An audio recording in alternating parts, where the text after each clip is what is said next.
I've spent enough time working in the emergency room to know that the deepest wounds rarely bleed outwardly. They bleed quietly, in sterile rooms, and over tense family dinners. Growing up, my younger sister, Vanessa, was always the undisputed golden child of the family. Our parents practically engineered her to believe that the world revolved entirely around her desires, indulging every whim while I threw myself into the brutal, exhausting grind of medical school. But I never imagined her entitlement would stretch into my own home. It all came to a head during a Sunday dinner that was supposed to be a normal family gathering. Instead, Vanessa cleared her throat, tapped her glass, and smugly slid a manila folder across the dining table toward me. With a patronizing smile that made my skin crawl, she proudly announced that she had secretly approached my husband, Julian, and offered him exactly $62,500 to sign immediate divorce papers and walk out on our marriage. She wanted to prove, once and for all, that she could buy anything of mine that she coveted. My parents sat there in stunned silence, refusing to meet my eyes, assuming I would break down, scream, or beg for answers. Instead, I calmly opened the folder, reviewed the signatures, and picked up a pen. I signed the final release forms right there between the dinner plates without a single tear, leaving my entire family absolutely speechless at my total lack of resistance. What Vanessa didn't realize as she celebrated her petty victory was that she hadn't stolen a prize. She had walked straight into a trap of her own making. Months before that fateful dinner, I had accidentally discovered Julian's true colors. While checking across his hidden messages detailing his severe financial debts and his relentless search for a wealthy benefactor to bail him out. Our marriage was already a hollow shell, built on his toxic manipulations and parasitic greed. When I noticed Vanessa hovering around him at family gatherings, flashing her expensive jewelry and drop-dead designer clothes, I intentionally stepped back. I secretly welcomed her predictable interference, realizing her inflated ego would make her the perfect escape hatch from a marriage that was draining my soul. I packed my belongings into storage calmly, feeling an overwhelming wave of relief rather than resentment. Before I tell you how I completely turned the tables on below with the city or country you are watching from, I absolutely love seeing exactly how far our dramatic family story has traveled across the world. With the divorce finalized, I completely blocked Julian from my life and moved into a beautiful, quiet apartment closer to the city center. I threw my entire heart and soul into my demanding medical residency, working brutal 80-hour weeks in the emergency room. I was finally free, building a secure, peaceful future on my own terms, while my sister was busy playing house with a professional con artist she thought she had won. A full year passed in complete silence, and I never once reached out to my family. I was completely consumed by the chaotic, fast-paced world of the emergency room, finding a strange kind of peace in saving lives while letting my past fade away. But fate has a funny way of forcing a confrontation when you least expect it. It was a Tuesday morning during a brutally hectic shift when the automated doors of the ER slid open and I spotted three very familiar figures walking into the crowded waiting area. My parents were flanking Vanessa, who was practically vibrating with her usual self-important energy. Our father had apparently experienced a minor bout of dizziness at breakfast, prompting them to seek a routine medical checkup at the city's top trauma center. The moment Vanessa spotted me standing near the nurse's station clad in my crisp doctor's white coat and stethoscope, her eyes locked onto me like a predator. She left our parents by the reception desk and intentionally cornered me in the middle of the busy hallway, eager to humiliate me in front of my colleagues. She loudly smirked, making sure her voice carried across the quiet corridor. "Still alone, Harper? I see you're still hiding behind your work while the rest of us move on with our lives. Julian did incredibly well leaving a cold, bitter woman like you." She then leaned in closer, dropping her voice to a malicious whisper meant to pierce my heart. "He has a beautiful newborn son now, and he had it with Chloe, the woman you used to call your absolute best friend. I'm gladly funding their gorgeous lifestyle, and he has never been happier." I stood completely frozen under the harsh, buzzing fluorescent lights of the hospital corridor, but it wasn't out of the sudden heartbreak my sister expected to see.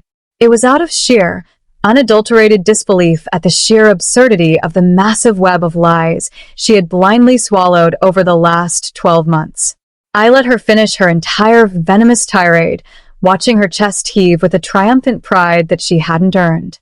My parents merely stood several feet away in absolute silence, staring blankly at the polished linoleum floor, completely refusing to intervene or defend me as usual. My sister grinned as she slid the legal agreement across the table, her eyes glittering with malicious triumph. "He's mine now, Colleen. $62,500 is all it took for your husband to sign the divorce papers and pack his bags." Everyone in our family thought I was a broken, defeated woman when I walked away without shedding a single tear. A year later, she spotted me at the hospital, smirking as she whispered, "Still alone? Your ex did well leaving you. He has a son now, with the woman you called your best friend." My parents stayed silent, looking down. I just smiled softly and asked, "Is that what she told you?" 5 minutes later, my ex walked into the corridor holding medical records, and my sister's face lost all color. Her own husband left her exactly 48 hours after I proved the devastating truth. I didn't flinch, scream, or lower my head. Instead, I let a calm, knowing smile slowly spread across my face, looked directly into her arrogant eyes, and dropped the question that would change everything. "Is that what she told you?" Vanessa blinked, her haughty expression faltering slightly for a split second, completely thrown off by my utter lack of distress. But before she could spit out another defensive insult, the heavy double doors of the emergency room reception area swung wide open. Right on cue, Julian walked straight into the main waiting area, frantically clutching a wrinkled blue clipboard against his chest. He didn't look like a man enjoying a lavish, beautiful lifestyle.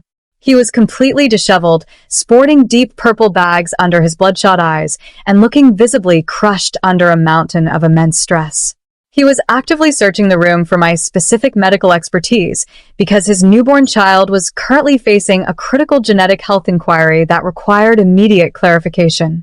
The exact moment Vanessa turned around and saw Julian approaching me with absolute, begging desperation rather than pride, her smug, malicious smile completely vanished from her face. Julian stumbled toward us, his voice cracking as he practically begged me to look over the infant's chart. Sensing the impending storm, I coldly ushered my trembling family and Julian into an empty, private consultation room, firmly shutting the door to keep our private wreckage away from the hospital staff.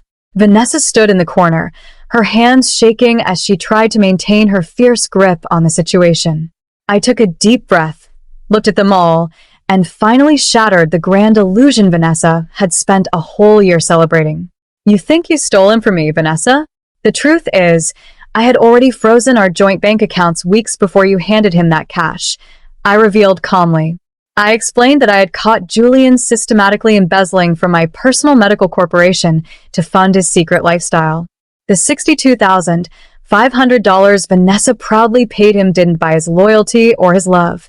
It merely provided him with the exact amount of emergency cash he desperately needed to pay off his immediate debts and avoid a swift prison sentence.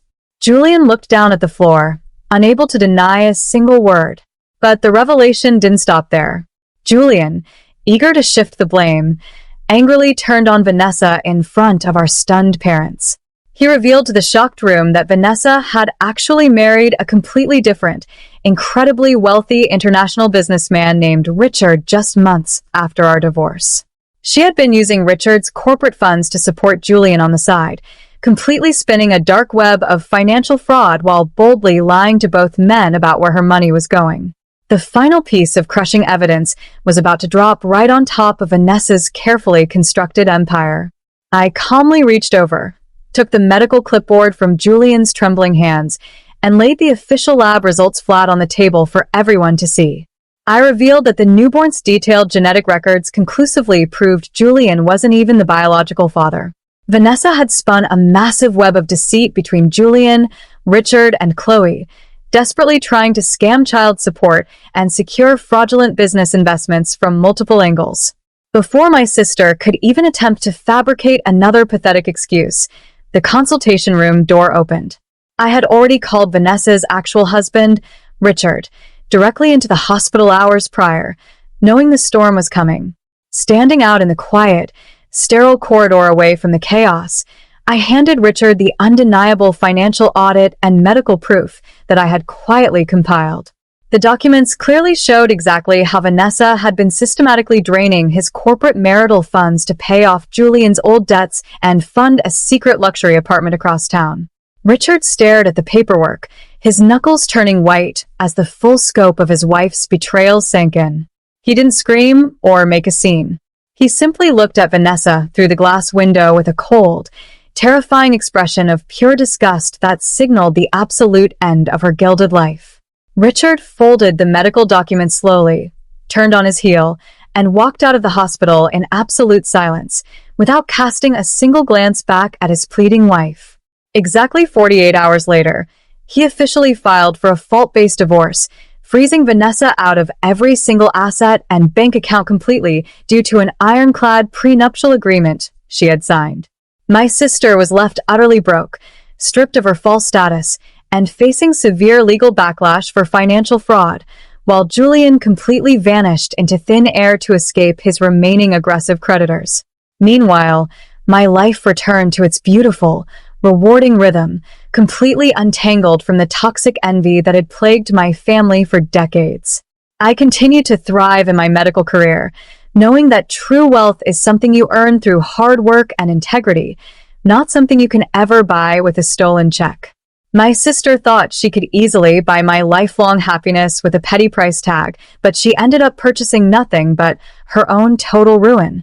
Now, I'm incredibly curious about all of you who have stayed to listen to my story until the very end. What would you have done if you found yourself standing in my shoes inside that hospital corridor?